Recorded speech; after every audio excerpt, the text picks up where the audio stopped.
ஒண்ணு தாயி என்ன டாக்டர் பயப்படுங்க? என்ன என்னது? அன்னைக்கு வந்தேன் அறுவாரோட இருந்தேன், இன்னைக்கு வரேன் விளக்கமாத்தோட இருக்கிய. நான் வரும்போதுதான் நீ இப்படி இருக்கிய. நான் ஏதாச்சும் கையில வச்சிருக்கும் போதுதான் நீங்க வர்றீங்க.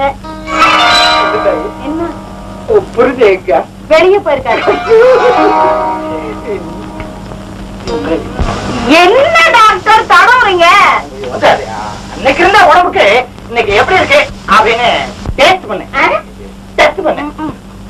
என்ன உனக்கு ஆடா பாட தெரியுமா? அப்படின்னா எதுக்குன்னா ஆடுனாத்தான் பாடுனாத்தான் உடம்பு வாகுவா இருக்கும், வாகுவா இருந்தா தான் உனக்கு குழந்தை பிறக்குமான்றத நான் பார்க்க முடியும்.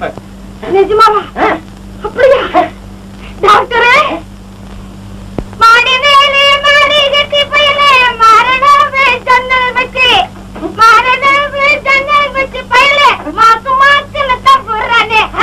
சீட்டு கட்டு வேணுங்கிறா குட்டி, சினிமாவுக்கு போகணுங்கிறா. சினிமா பார்த்துட்டு வந்த உடனே அவ தவத்த புருஷன் கேட்கிறாளே.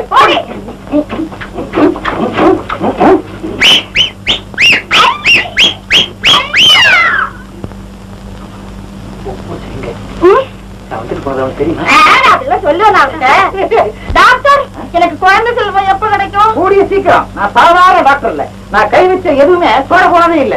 நான் ஒரு முற்போக்கு டாக்டர். முற்போக்கா? ஆமா, டாக்டர்களே பலவிதம் இருக்கு. முற்போக்கு டாக்டர், பிற்போக்கு டாக்டர். முற்போக்குனா என்ன, பிற்போக்குனா என்ன? முற்போக்குனா முன்னால போறது, பிற்போக்குனா பின்னால போறது. நீங்க புறம்போக்கு. ஏமா நான் தான் ஒழுங்கா பேசிக்கிட்டு இருந்தானே, நீ ஏன் போட்டு குழப்பற? அப்போ பொண்ணு தாயே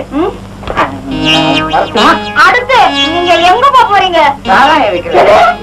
சாராயக்கடை, அதுக்கு பக்கத்துல ஒரு வீடு, அங்க ஒரு பொண்ணு, அதுக்கு ஒரு வைத்தியம், அதுக்கு ஒரு பைத்தியம். ஏமா போட்டு குழப்பற? சீக்கிரம் போக டாக்டர், இல்லைன்னா எனக்கு பைத்தியம் முடிச்சு போல இருக்கு. போயிட்டு வாங்க. அடே பாவி, எனக்கே சோகம் பண்றீங்க.